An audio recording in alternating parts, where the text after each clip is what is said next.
Thursday night edition of the Anaheim Calling Podcast. We are back to break down a jaw-dropping, nail-biting thriller at the Gila River Arena tonight between the Ducks and the Coyotes.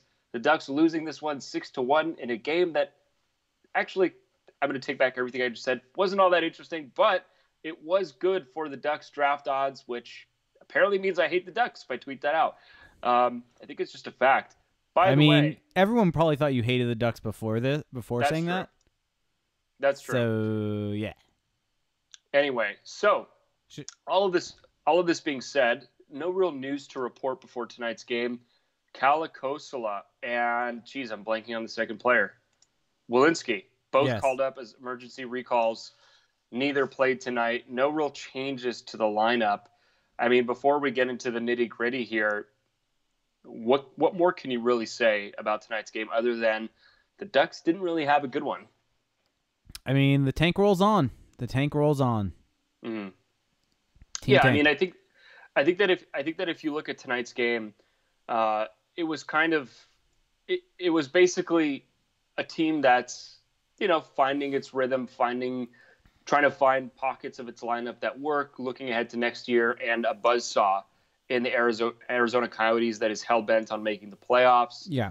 They are now, I believe let me see here. They are now 8-2 in their last. And the Coyotes play an interesting game where, yes, they did not control the shot share tonight, which is something that's not good for a team moving forward.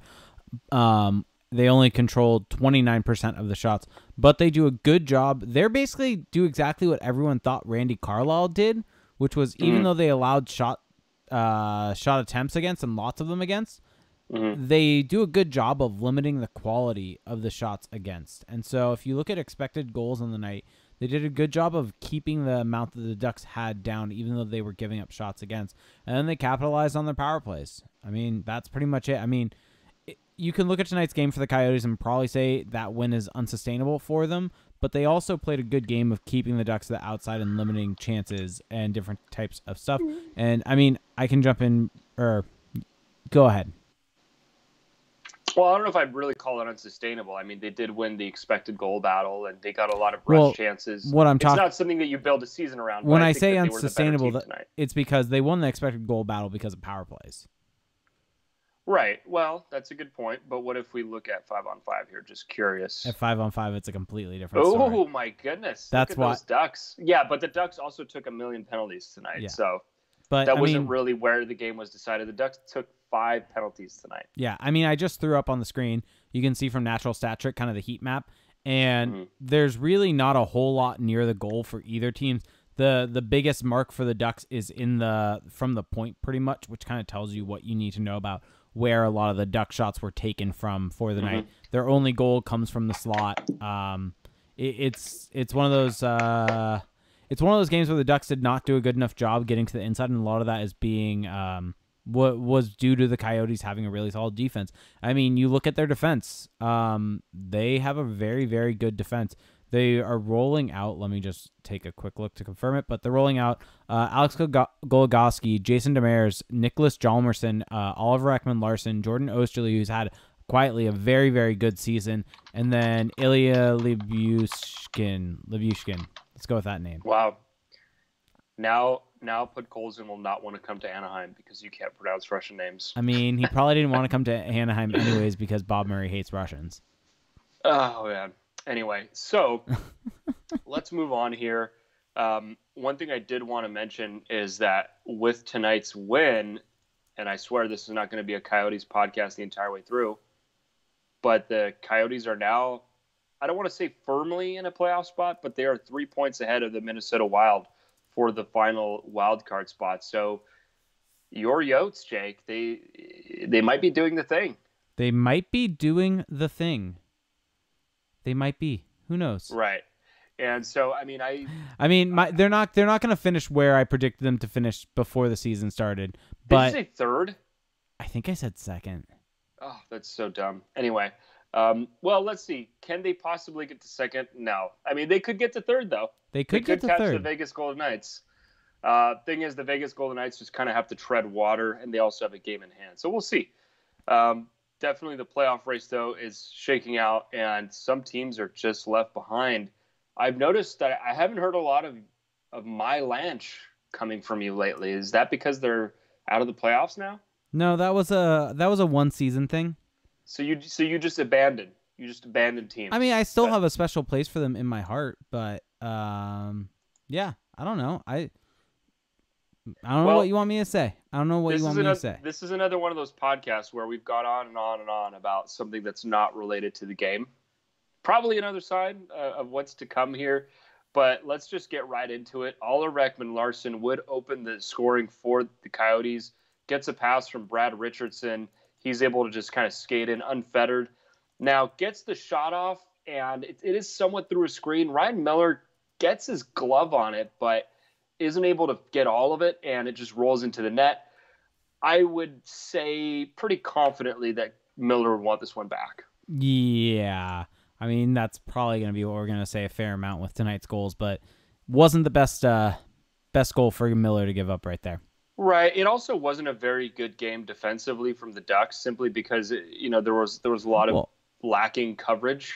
Well, and this was eerily reminiscent of some darker periods of the season. Well, I think it's not only that, but I think it's also the fact that they, like you said, they gave up so many power plays against, and so when you give up that many power plays, you're gonna give up good scoring chances. That's what happens when you're down a man consistently, is the other team has that extra player, can work, find some soft spot in coverage, find some open space, and get some good chances, and that's what we saw. Right, and known responsible center Derek Grant on the Coyotes' second goal, just kind of coasting down low. Four guys are almost beneath the goal line for whatever reason for the Ducks, and Grant doesn't really notice Jason Demers until it's too late. Demers gets a pass out low to high.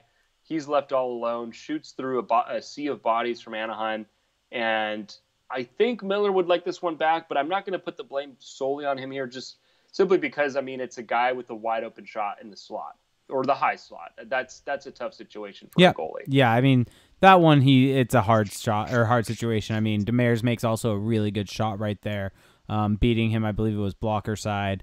And not a whole lot Miller can do. Good shot from the slot. Coyotes go up 2-0, and overall, that's a good situation for the tank. Oh, my God. Anyway, I'm just going to ignore that comment. Let's get into the second period here. Devin Shore, who, by the way, I've been saying for a few games now, looks pretty good, gets the Ducks on the board, not even a minute into the second period, gets a stretch pass and is able to make a nifty little move to the middle. And I'm not really sure how this puck goes in, to be honest, past Darcy Kemper. I think it was just through a screen, but he's able to float it high glove side, and that would put the Ducks on the board. Devin Shore. Yeah, I mean, it was a really, really weird goal. It kind of floated. It caught a stick and kind of floated over Kemper's shoulder. It kind of seemed like he wasn't able to get a look on it. I wasn't able to see, though. I don't know if you saw this. Was it tipped by a Coyotes defenseman, or was it just kind of a weird shot off his stick? It just went in. It kind of floated, though. It almost looked like a knuckle puck of some sort. Right. I just don't think it was the hardest shot. That's fair. Now, talking about goals that Miller may want back, the third goal from the Coyotes on another Coyotes power play, Vinny Hinostroza just gets a shot off through a screen of Corbinian Holzer, and which is equally a screen for him as well as a screen for his own goalie, goes through his legs, and then also goes through Ryan Miller's legs, who isn't able to corral it. I mean, again, this is a goal that you want back if you're Ryan Miller, but I do think that it is a bit of a challenging shot for a goaltender, simply because Hinostroza begins going to the middle, and he quickly opens up his forehand to the outside and is able to shoot it 5-hole. And so as a goalie, you're moving to your left, you're opening up as the shot is coming across. So it looks bad, but I'm going to give Miller slightly the benefit of the doubt, although I do think that pretty much 9 times out of 10 he makes that save. Yeah. Speaking of Vinny Hinostroza, again, would get on the board. His second power play goal of the night. That's the theme of the night pretty much for the Ducks. Kind of a weird bounce. Leaves him all alone on the left side of the ice. He's able to bury that into the net. That would make it 4-1. And, I mean, that kind of putting the Ducks' night in jeopardy. He would get on the board again in the third period. And then in the dying seconds of the game, I believe it is Mario Kempe that is able to get on the board. And that would pretty much do it for this game. Again, just probably not a great goaltending night, but also just not a great night overall, I would say, for Anaheim. Also, I should mention that the Ducks goal was credited to Jakob Silfverberg. So I think you're right that it did hit a stick. Yeah, it hit something. That would explain the weird trajectory. But to be quite honest with you, I don't really have a whole lot to say about this game. I do think that Troy Terry had some good moments. I thought that he once again showed that his confidence has really improved with the puck. I mean, he had a couple of drives to the net where he just looked not settling for an outside shot, really driving to that net. And overall, again, at 5-on-5, if you just take out the penalties, the Ducks did pretty well. I mean, the Fowler and Larson had a good night. And, just looking at the stats, Lindholm Manson, another strong night. So I don't know. I think that if the Ducks find a way to stay out of penalty trouble, maybe they win this game. Yeah. I don't totally buy that though, but because the Coyotes are just playing so well right now, but it is what it is. And Jake is happy because the tank rolls on. The tank rolls on. Yeah. So, I mean, if we look at expected goals in the night, we're looking at a 2.37 for the Coyotes, 2.1 for the Ducks, and that's including all the power plays that the Coyotes have. You kind of make it and go to 5-on-5, and especially if you do a score and venue adjust and flurry adjust also from Money Puck, you're ending up at 1.94 to 0.91. So the Ducks did probably get a little bit unlucky, you could say, with their chances. You had a really nice Nick Ritchie chance in the third period that didn't end up going in the net, and you have a couple different situations like that. But overall, the Ducks, I mean, the issue was how many power plays they gave up in this game. That's right. At the end of the day what led to those goals and led to the chances against. And so even though they did a good job, they have to limit the power plays against if they're going to want to be successful. I mean, I'm not exactly hoping that they're winning the games the rest of the year, but I think this is more so kind of a lesson that they can take with them for next year. And I think if we go down and look at some of the individual players at 5-on-5, Troy Terry had a really good night, as did Corey Perry and Adam Henrique. I believe that they were, if I'm not mistaken, they were aligned. Yes, they were for most of the night, and they ended up over 80%. Pretty much all the lines ended up above 50%, as you could expect at 5-on-5 when you're controlling the play that much. And defense pairings, if we take a look, Fowler, Larson, once again, really good tonight. I think Larson's been really good since coming up. I mean, it is interesting that him and Fowler have worked so well together, simply because Fowler's on his offside. Fowler is just it's so hard to get a read on who works well with him. Yeah. Because there are some obvious fits that just don't work out. Like Manson. Josh Manson. I mean, I think they had good moments, but for whatever reason, him and Montour worked for a short period of time. Him and Vatanen worked for a short period of time. Yeah, so it's really hard to say. And maybe that's why him and Gooley were so good together, because in a way, Gooley is a bit reminiscent of Vatanen, I would say. So I don't know. I mean, I really don't know where that's going, but it's a big positive for the Ducks if it can work out. Yeah, but the Magna Holzer pairing was bad. Maybe the secret all of this time was just to put Fowler on the right side. Maybe that was the trump card that we just didn't know about. Maybe that would be an interesting trump card. That would be. It really would be. Yeah, the fact that after all these years, throw Fowler on the right-hand side, all issues are solved. I am curious if he's still okay, so where would you handicap the likelihood that he's still on this team next season? I feel, and I'll give you my take, and I'll let you know, and let's see what you think about mine. I think it is, I would put it at 60% he stays. Yeah.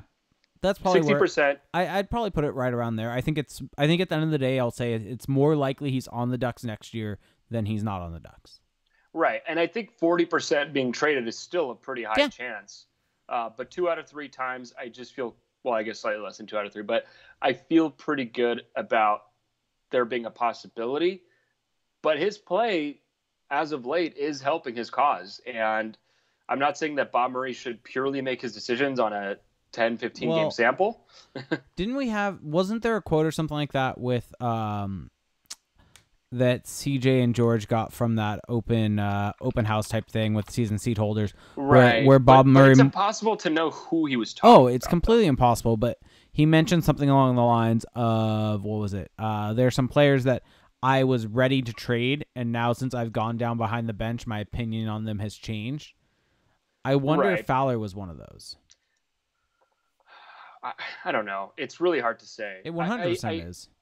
I think, though, that's the problem, though, is that you don't want a if small he's sample size to affect your long-term output. well, also, Fowler is exactly the kind of guy that if you just watch him at ice level and you watch his skating, you're going to think, wow, this guy is amazing.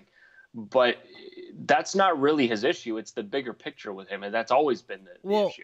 And I think that's where there's actually an argument to be had, because I think that, kind of sidetracking a bit here and specifically diving into Cam Fowler as a player, but I mean, you look at, I can remember there was the PDO cast earlier on in the season where they ranked different defensemen, and Andrew Berkshire and Dmitry Filipovich both had Fowler as a top 10 defenseman in the league based upon his individual zone exit numbers and kind of micro stats that, granted, they're not publicly available. It's something that Andrew Berkshire has privately due to working for Sportlogic.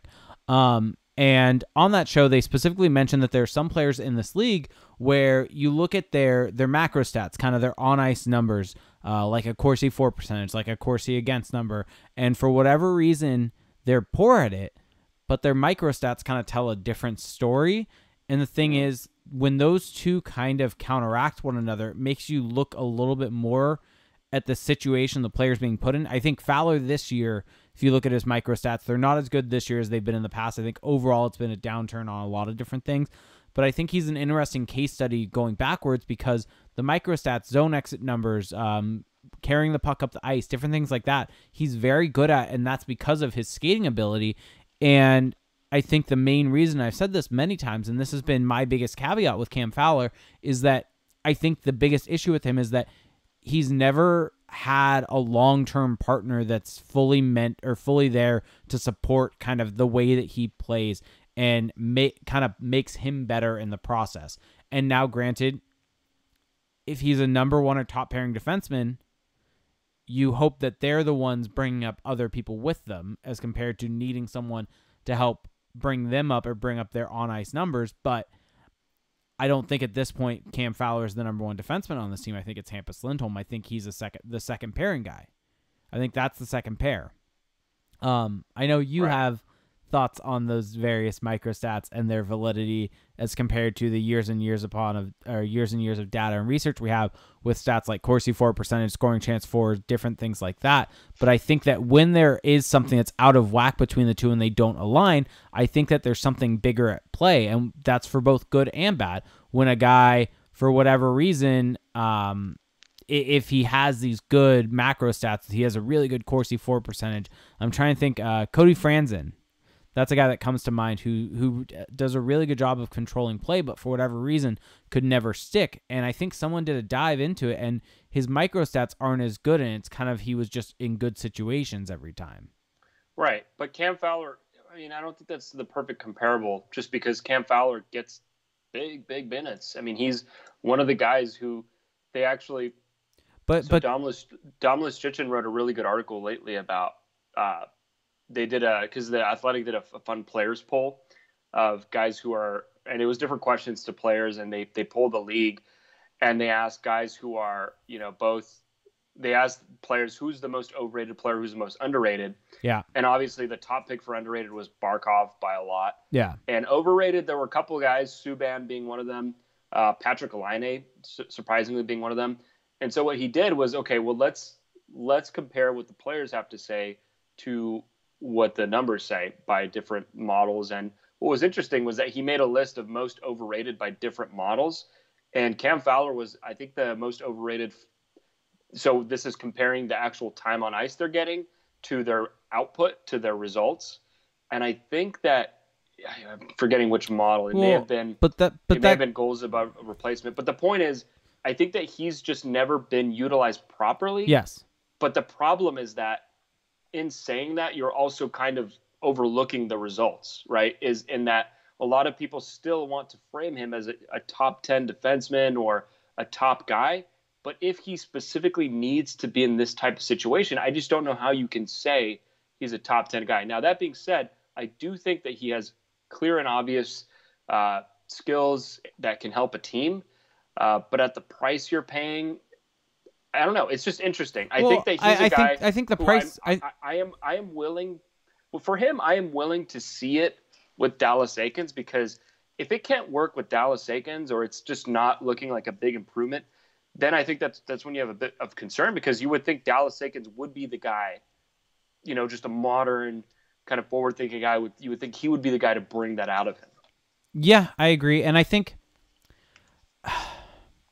it's so hard. And I think that one thing that I think a lot of people are going to harp on is his contract. And I think we've talked about a lot of different people's contract. And I think it's not a poison pill contract. No, it's not. It's not like a it's not like a Kessler deal with the full NMC or anything like that. No, I mean it's close with a 4 team. It's just a term. It's the term.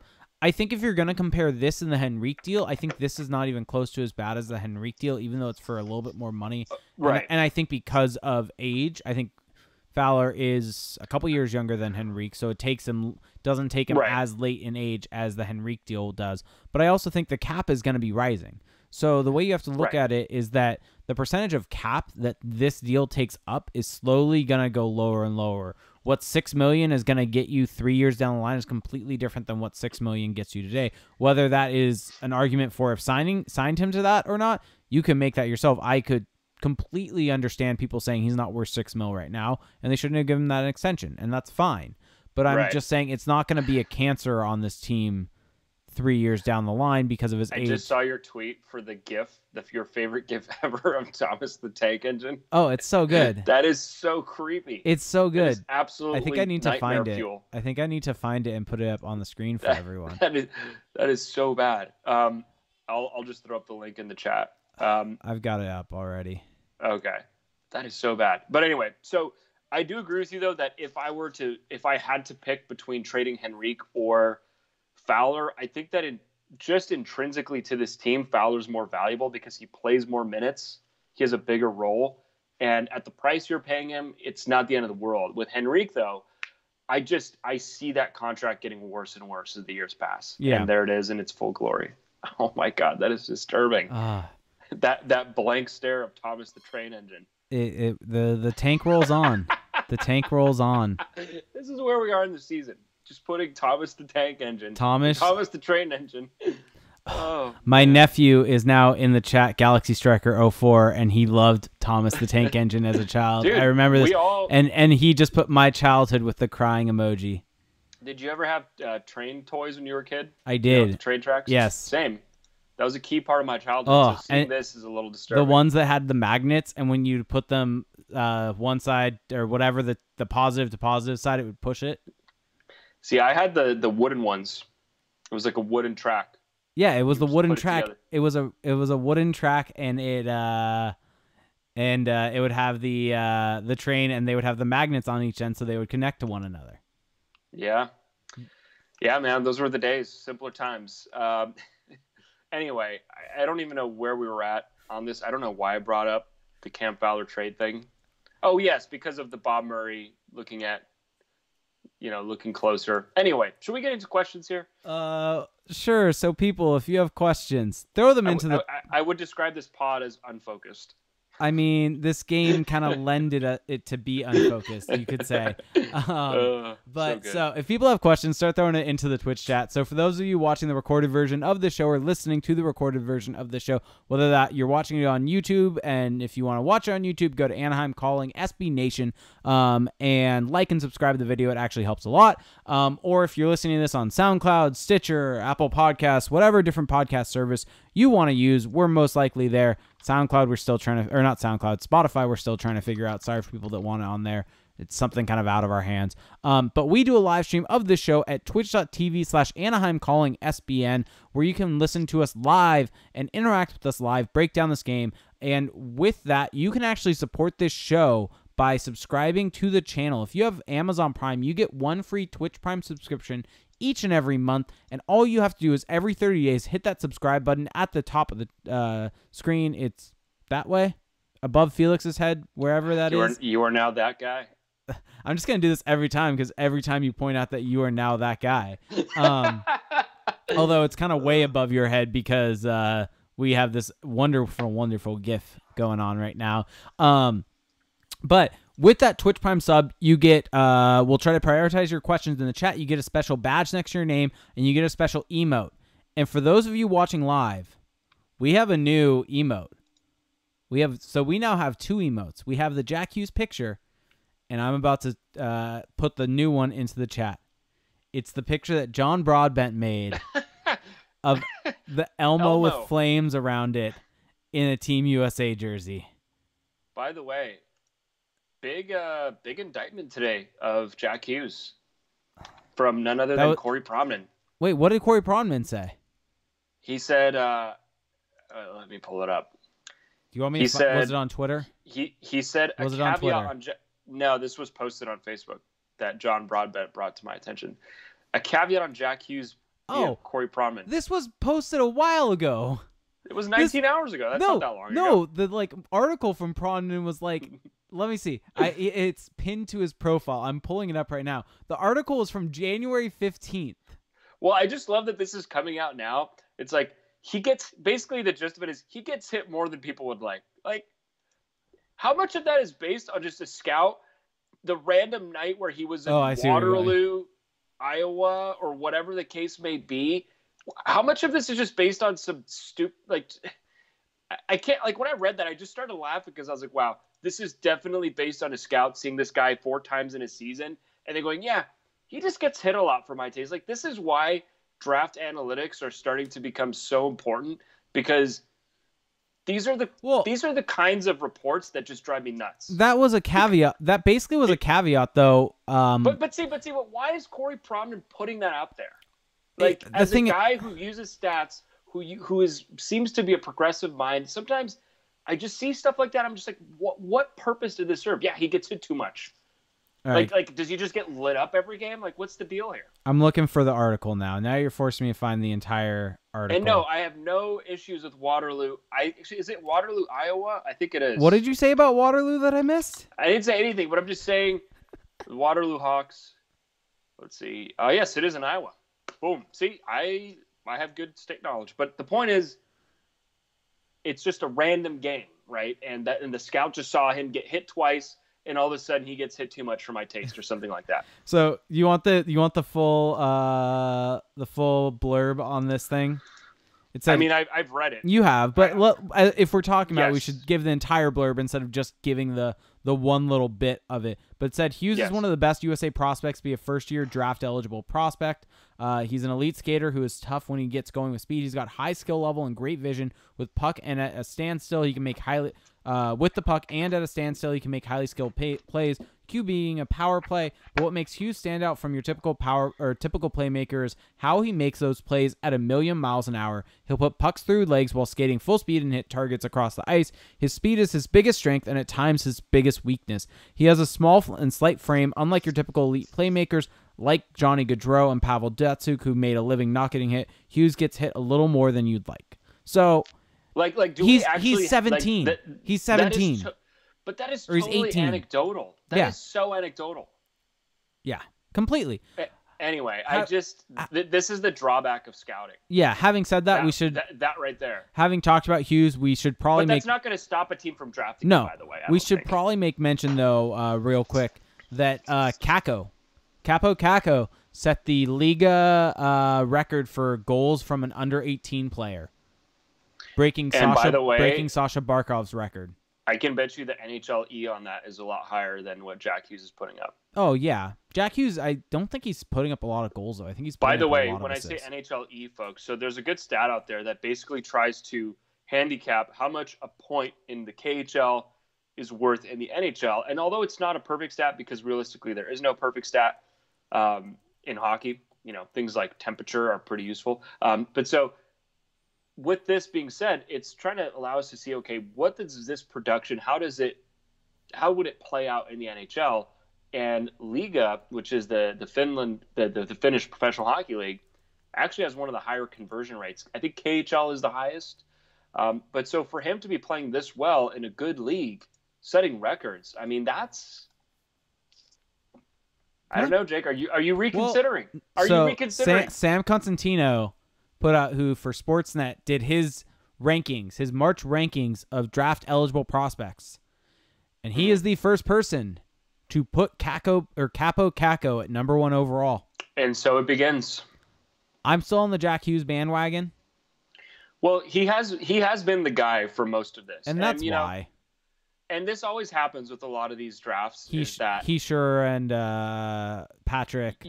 This reminds me of Heischer and Patrick the most. Nah, Patrick going to the draft was known as being number 1 overall, and then basically a month or two before the draft, it ended up being kind of people started talking about Heischer, and then right. But the thing is that Heischer came more out of, I don't want to say he came out of the blue, but he was more of a riser. Whereas Kakko has been firmly in there. To me, this is more Laine Matthews, because I think that Laine, there was a lot of chatter going to the draft about, could he go number 1? Yeah, there was. And Matthews won the day, and a lot of the uncertainty around Matthews was just the fact that he hadn't really been playing in North America. He had been playing in the Swiss Pro League. And there's going to be comparables there. You have a Finnish player and an American player. But the thing is the size factor with Hughes I think that teams are always going to bet on the big center. And so that's why I could see Hughes falling down to 2. But the issue is Kakko's not a center. Right. If you're handicapping both players and you're as high on both, you're gonna lean towards the center over the winger. If you're if you are set and you're pretty much equal with both, you're gonna lean towards the center. Right. If Jack Hughes becomes a slightly worse version of Johnny Gaudreau, this is kind of hinting at a little bit. That's not a bad thing. I know, but what I'd be interested to see. Where did Johnny Gaudreau get drafted? I don't know why this is escaping me. Second round. Right. So, 4th round. Oh, was a 4th round pick? He was a 4th round pick. Holy crap. He has way outperformed that. And so, I don't know if that's necessarily who you would want to be comparing him to. Well, I think it's a comparable because it's a high-end skill. Hughes is a 1st overall pick. Yeah. I'm just saying, Gaudreau is having a great season. He's had 2 really good seasons with 84 points and 90 points. But I don't know. I think it's just wouldn't Patrick Kane be a bit more comparable, even though he's not a center? Yeah, I think possibly. Because Patrick Kane was a top 3 pick. I think the size is why they compared him to. Right, but Patrick Kane is what, 5'10"? Yeah, is Patrick Kane necessarily a playmaker though? He's scoring a lot of goals this year. He is a playmaker. In the draft, that's the thing is he's become more of a playmaker. He's become more of a goal scorer, but he was known more as a playmaker coming out of the draft or going into the draft, and he is listed as 5'10". So, I don't know. It's going to be interesting. It's going to be a fun draft. Ducks fans should definitely start. We should do a pod kind of breaking down all the prospects. Actually, there's our Patreon pod this month. and eventually, and maybe this goes into the Patreon pod, and maybe I'll break it down slightly right here, but, the Ducks right now are probably going to finish anywhere. I think the realistic spots they could finish in are 3 to 7. I don't really foresee them getting up to 3. I don't really foresee them getting down to 7. But I think that there are possibilities that could happen. I think most likely they're 4th, 5th, or 6th. So as of right now, with them being in 5th, they have an 8% chance of 1st overall, roughly 8% chance of 2nd overall, roughly 8% chance of 3rd overall. So they essentially have a 24% chance of getting to that top 3, 16% chance of being in the top 2. So they have a really good chance of being in that top 3. It's basically a 1 in 4 chance of being in those top 3 picks. So if they can get up into those top 2, that'd be great.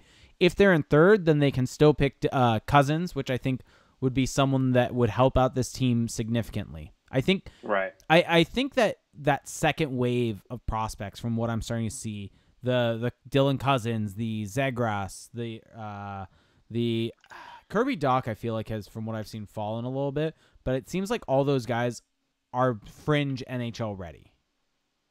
Well, one thing that I've been thinking a lot about lately is that the average player coming into the league now is just better every year.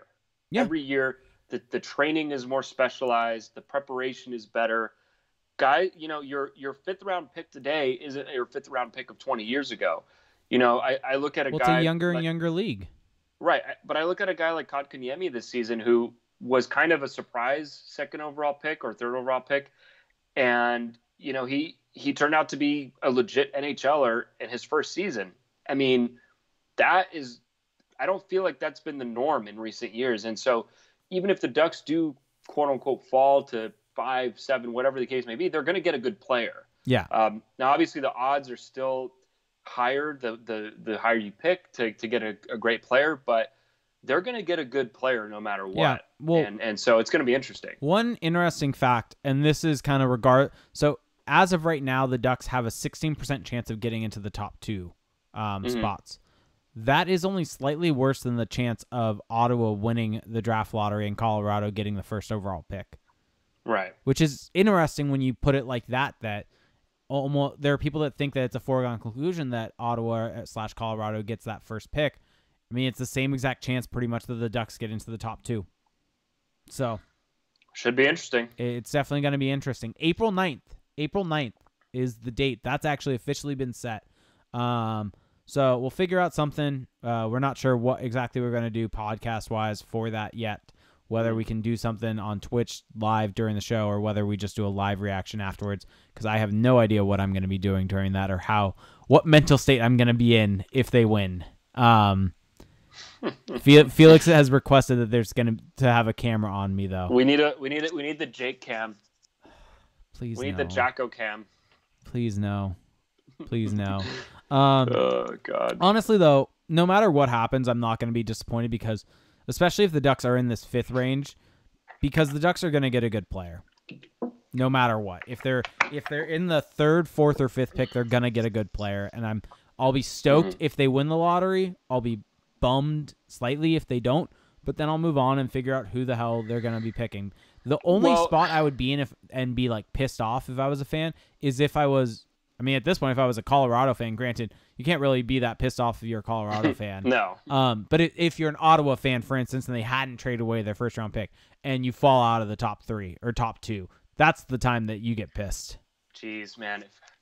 Anyway, the thing with Anaheim, though, is that it is a little similar to Winnipeg a few years ago, where they had the infrastructure of a good team. Yeah. They had pieces in place, and then you just kind of inject a guy like Laine into that, and all of a sudden, I mean, Laine has been a little more criticized this season, but that still kind of elevates your team to a new level, and then from there, you can just kind of hit the ground running the next season because you already have that infrastructure. Well, look at Boston. Teams that are right, exactly. For a lot of teams that are fully rebuilding, it's a lot more daunting because you get the guy, but you still don't have the infrastructure of that team. So for the Ducks, Terry looks good, Jones looks good. We'll see about Comtois. And then, of course, they still have their young veterans. And so if you just put a guy like whoever it will be, through the 5 to 7 range or a top pick like Hughes or Kakko, that accelerates your timeline. And it actually kind of scales back your expiration date a little bit because all of a sudden you're not as reliant on guys like Getzlaf and Perry. And so this could be if the Ducks play their cards right, have a good offseason, get a top pick who ends up panning out right away. Dallas Aikens, really gets his message across and implements some changes. The Ducks could be right back into the thick of things next season. It could be a very quick pivot. Yeah. Yeah, I mean, let me ask you this. If they end up getting Kakko or Hughes, do you consider the Ducks a contender to win the Pacific? Not a contender to win the Cup. A contender in the Pacific Division, knowing that San Jose is not going to be the same next year as they are this year. I mean, we don't know that. Okay. They're very intent on re-signing Erik Karlsson. If they re-sign Karlsson, then they're losing Pavelski. Which is probably not the end of the world. world. No, but he's important to their team right now. So that's a negative impact on the team. See, I actually don't buy that. Because next season, it's a negative impact, without a doubt. I don't know. I think that they can actually make up for that in other areas. My thing, though, with the Sharks is I think that if the Ducks let's just hypothetically say they get one of those two, there's still a lot of other factors to consider. I do think, though, that if everything goes right, they are back in the mix for those first 3 teams. Yes. You can firmly say that they're in the mix. I don't know if I can really say that about LA, for example. If LA gets Jack Hughes, which is much more likely than the Ducks getting Jack Hughes. 11% chance for the Kings right now. Right. Well, let's just say that they get a top pick, the top 2 pick. I mean, I don't know if that just vaults them back into playoff contention because I think that team has more holes than the Ducks do. They're not one player away. The Ducks theoretically could be one really good player away. Right. I think the Ducks are one player away from being back in the playoff mix. I don't know. They're not one player away from being a Stanley Cup team. I think they're one. I think they could be one player away from being in the mix for the top of the Pacific, though. Right. I mean, sure. Like in a long season, things can happen. I think that they could definitely be in that mix, but I don't know if the thing is a lot of this depends on what this team will look like under Dallas Eakins. I love how we're just assuming that's going to happen now, but anyway, I mean, it's the most likely outcome. Right. So it really depends on what they look like under that, because we just don't know yet. That being said, on paper, I think that you can put their roster against a Vegas, let's say, and think, okay, well, this team can definitely compete, if not win.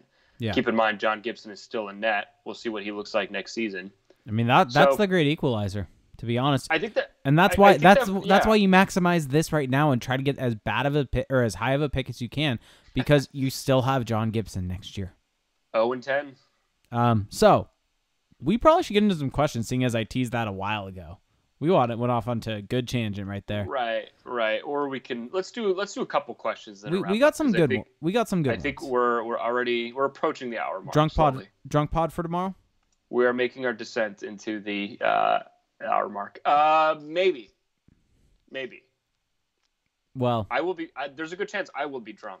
So we will continue to do the drunk pod, or at least I will. So get your bits ready. Oh. I think we'll do So we're just doing it. Yeah, we are doing it. I'm officially announcing it. So get your bits ready. Tomorrow's pod, probably around 9 p.m. It's going to be, right? Will that work for you, 9 p.m., as we're discussing this on the show? Well, I have a bowling night for work. So I don't know how long. Keep an eye posted on Twitter for when we go live. Drunk pod. It could be a little later. Get your bits ready. We're going to do 1,000 bits for a shot because I have to make up a shot or two from last time. If Felix, I think we have to make it a little more worth it because last time we got hammered. We got really hammered. So I was hungover as hell the next 1,000 day. bits for a shot. We'll do 500 bits gets a shot of beer. We'll do that. How about that? Setting those rules randomly right now. So cool. Let's do this question. Bionic Crisis said, "Who from San Diego could be up with the group right now to give them some, give him/them some NHL experience?" So the issue is the Ducks don't have any call-ups left. The only way that they can call up guys. Right, but are we assuming that this person is not someone who has gotten that shot yet? Just anyone. Because I was going to throw out Kiefer Sherwood. Yeah. I think that he proved I mean, it's interesting how his season has gone because I feel like he proved a lot, while this team's season was still kind of in the balance. Mm-hmm. And he just kind of has been, I don't want to use the term cast aside, but he's just kind of been on the sidelines. He's on the peripheral. While. Right. And it's going to be interesting. I think that it's going to be hard for him to crack the lineup next season simply because Andre Kasha is going to be back. That right wing is just really not – I can't call it stacked, but there's just not a lot of room. There's people. There's people, exactly. There's bodies. And so it's going to be tough for him, but I would be curious to see him. Now, the caveat that we have to include here is that the Gulls still need players too. Yes. And for the end of the season at least. And so, I mean, right now, let's actually take a quick look here at an AHL standings update. The Gulls are in 6th place in the Western Conference. So, it's not a Western Conference. It's a Pacific Division thing. Oh, how does it work again? It's top 4 in the division make the playoffs. Right, top 4 in the division. So, I mean, they're third. They're pretty solidly in the top 4. Tucson is now a few points out. Obviously, they have games in hand on the Gulls, but I don't know. It's going to be interesting. I don't think, though, that based on the way the CBA is structured, I don't think we're really going to see any guys like that come up simply because, A, it can't really be done, and B, I mean, the Gulls are in a pretty heated race right now. Yeah. And then the other thing is that the Ducks don't have call-ups. The only way that's what I'm saying. The only way guys get called up is if there's injuries. And that's what we saw tonight with both Kosla and Walensky getting called up. They could not be inserted into the lineup until someone goes out hurt. So we had this question I'm trying to find it really quickly. John Soul 27 said, aren't we at risk of over-glorifying the benefit of getting Eakins? I'm hoping that Murray properly assesses the field to assess the best person on the job. Yeah. When Randy Carlyle was hired as a second time, we missed out on some really good coaches such as Travis Green. I don't want to miss out on someone like Groenberg because Murray is too loyal to Eakins. And as for our thoughts, I don't know if Murray is loyal to Eakins. I think that Randy Carlyle was a weird scenario where, like I've said, it's his blind spot. I think that I don't think we're exactly over glorifying the benefits, and I think that he should do his due diligence to interview lots of different people around. But I think that there should also be something said for what Dallas Eakins has done with the current system to develop those guys, and them being happy with what he's done and wanting that to transition to the NHL team. I think that Dallas Eakins. Now I'm starting to get into a defensive Dallas Eakins, but I think he fits the molds of what I want to see in a coach. He's a more forward-thinking guy. He's a guy that uses analytics, uses different numbers. He also has barely any NHL experience, which is kind of the drawback. But I mean, so does anyone else. I think that's someone, but that's what they should be looking for. I mean, what's the goal? Well, what's the goal though? We have to first assess what is the goal of this team. Is it to make the playoffs next season? I think the goal of the team is to win. I think at the end of the day, your goal is to win. But I think along with that, it's to develop and get the players playing the right way, to develop the kids, to move them forward. And I think Bob Murray said it in that open house thing that basically you have to have players that are able to, or a coach that's able to communicate with the modern day player, because the modern day player is not the same player from 10 years ago. The kids, but that's not a skill exclusive to Dallas Eakins. No, it's not. But it's something that we have strict examples of him doing it positively with, for instance, Troy Terry. I mean, I think and having that good relationship with him. I don't think that it's a slam dunk. I don't think that there's any way of knowing what he's going to be until we really see it. Is it a good bet? I think it's a fair bet. I think that bringing him on allows you to see what you have in him. It allows you to find out, will these things transfer to the NHL? I think that they can, and go from there. I think that the Ducks, anytime you bring in a coach that's not just a rehash, it's an unknown. Then it's an unknown, and you have to assess the risk. And I think that where the Ducks are as a franchise, they just have to make a choice. What do we want out of next season? Because if you get a top pick, then all of a sudden, right, the playoffs are in play again, and so. Do you trust then Dallas Eakins to be that guy? And that's why Bob Murray gets paid the big bucks to make these decisions. Yep. All right. So betting 55555 said, even wanting a tank, aren't you still happy watching the Ducks beat the Preds? Really want them to beat the Kings too. So I actually don't have the same ill will towards the Predators that a lot of people have. I mean, I don't like them. It's a little overblown. I don't like the Predators because of the playoffs, but it's still only been 3 playoff series over a decade. What kills me is the whole diving narrative thing. Oh, the Predators do dive a bit. Even Allers was just going all. I shouldn't say even all. He just couldn't get over it yesterday that a guy would try to draw a penalty. Oh, I'm all team embellishment. Yeah. Go for it. Like, if you don't like diving, then you just don't understand pro sports. I mean, the benefit of getting a power play for your team, yes, people are probably going to hate me for saying this because people think you need to put your head down, play the right way, be responsible, that different type of stuff. But you got to... A power play is super influential in the game. I mean, we talked about it with tonight's game, seeing as we've gone so far away from talking about tonight's game. But to bring it back to that, the power plays were really influential in this game and decided the game. So if you can do that for your team in a way to kind of make light of it, yes, there's a penalty there, and you're just kind of making it known. It's not exactly the most... It's not the most honorable thing. No. But it is what it is. At the end of the day, the guys get paid for winning a cup. For doing well, for winning games. Right. That's exactly what matters. So, Boom Snap Band kind of disagrees with us there. He says he hates diving. Still loves the pod, though. So, thank you. Also, PK Subban is coming to the Ducks. It's happening, people. There was one other question that I saw that I wanted to bring up because I brought up Pavelski. John Soul 27 said, if Pavelski becomes available and the Ducks buy out Kessler, do they sign him? So, here's the issue. We talked about this briefly. There's not really space on the wings, and Joe Pavelski is a winger at this point. I think he's played center also, but he's mainly playing the wing in San Jose. So I don't exactly know where he fits. I don't see it. That's the issue. And the money and a lot of different things. You got to plan ahead. Joe Pavelski's what, 34?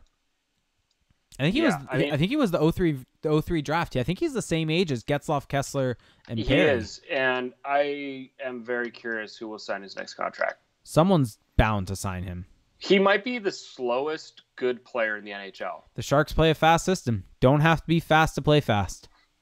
Oh God, how did I manage to walk into that one? You anyway. Set yourself up hard for that one. How did that happen to me? I haven't done that one in a while. By the way, #Terry is very good. You're just like throwing every bit at me now? I mean, why not? #Perry is still good. #beaten by Dre. What other bits do I have? My Lanch, Go Coyote. What else? What else do you want from me? All right, should we close this thing out? All right, fine. We have a new review. Let me find. Yes. I'm in the process of finding it right now, but because Apple Podcasts decided to completely rework how their reviews are shown. So that's real fun. All right, here we go. Great podcast from Fat Like Kessel. Being a 5 star said, being a Ducks fan who moved from Southern California to the Portland area around 6 years ago, it's nice to finally have an outlet to keep up to date with the team and other team related news. Everyone there at the podcast does a great job with their analysis, and the back and forth banter is quite entertaining. Good job. Worth the sub for any type of Ducks fan out there. Cheers, boys. Thank you. Shout out to the Pacific Northwest. Yes. So shout out to the Portland Timbers, who I believe beat LAFC last week. No, it was 4-1 LAFC. Ah, damn it. I just took a shot in the dark. You took a bad shot in the dark. LAFC is 2-0 now to start the year. Well, thank you for that review, because it gave me a brief moment to take a swipe at Jake. Even though it was a completely I think every listener appreciates that. Completely uninformed swipe. I mean, what if I had been right, though? I had basically like a 50-50 chance of being right. It's a good bet. See, this is the Dallas Eagles thing is the same situation. Haters gonna hate. But so if you want to have your review read on the show, find the podcast app on Apple Podcasts. We will read any review that we have on there. And so if you want to have that read, go check it out there. That actually helps get the podcast some more notoriety, so that helps out a lot. Absolutely. And what else do we have? We have t-shirts, which we have t-shirts, and we have hoodies, and we have tank tops. We do. Check them out. We're going to put the link for that in the description of the pod. And I'm throwing it into the Twitch chat right now. It's going to be in the description on the YouTube video, and it is also on the Twitch page. So if you're on the Twitch page, if you hit the merchandise button, that will take you to the page. You can get any of the shirts that you see here. We also have a Patreon, and we actually are doing a Patreon watch party on March 23rd. It is paid for patrons only, so only if you're a patron of the show can you come.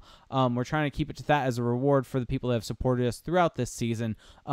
If you want to come to it, consider becoming a patron. Along with that, you get at the $5 level all different bonus episodes from throughout the year. We've done a lot, and they've been some really good ones, some in-depth one, a lot of in-depth coverage there. And so for those of you that are patrons, check out the Patreon page for details on the watch party, where to go, what time to be there. It's going to be a really good time. And then we also have the podcast classic the day after, Team Anaheim calling versus Team Totally Offsides.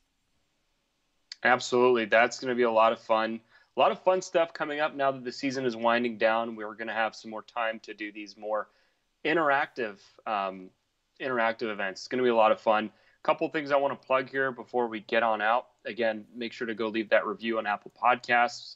And I do want to bring up the Patreon, since clearly there are benefits to doing it. That's $5 a month for the 2 extra episodes, and you also get access to all the fun stuff that we do for patrons only. Patreon.com/ACPod. That's the one. Now, do you want to talk about the YouTube channel? Or I think we've already brought that up. Yes. So if you go to YouTube, search Anaheim Calling SB and then Space Nation, that will lead you to the YouTube channel. If you want to like and subscribe to that, or subscribe to the channel, like the video. If you want to comment there, I check it throughout the day and will respond to pretty much any comment, especially ones that have a question. It's a good way for me to interact with you. And so that's something that we've kind of done as a way to kind of watch this show in a much easier format in the recorded version of it if you cannot catch us live. And also, speaking of a video format of it, let's do NHL Tankathon simulation. How many do I get? Give me a number. Let's do 3. Give me 5. 3. There was 1 then. The Kings won. Ottawa won. Oh, we have a double Colorado. Oh no. We have a double Colorado. We have a Detroit, Colorado. I'm gonna keep going. God, the odds of that happening are frighteningly high. There we go. Not that they're actually very high. But... Wait, we have a Ducks, Colorado, but the Colorado is Colorado's actual pick. Right. So yeah. There we go. We have the Ducks. There you winning. go. Enjoy that, folks. Enjoy that. Okay, so as always, for social media, check Jake out at ReindeerGames91 on Twitter. I'm on Twitter at Felix_Sicard, AnaheimCalling.com. Keep it locked in there for all your Ducks content, and that's at Anaheim Calling on Twitter. That is going to do it for us tonight, guys. We're going to head out here, and we will catch you in less than 24 hours Drunk to pod. discuss a Friday night edition. I'm already doing the intro for tomorrow's night. We'll talk to you then. Thanks a lot for listening. Bye.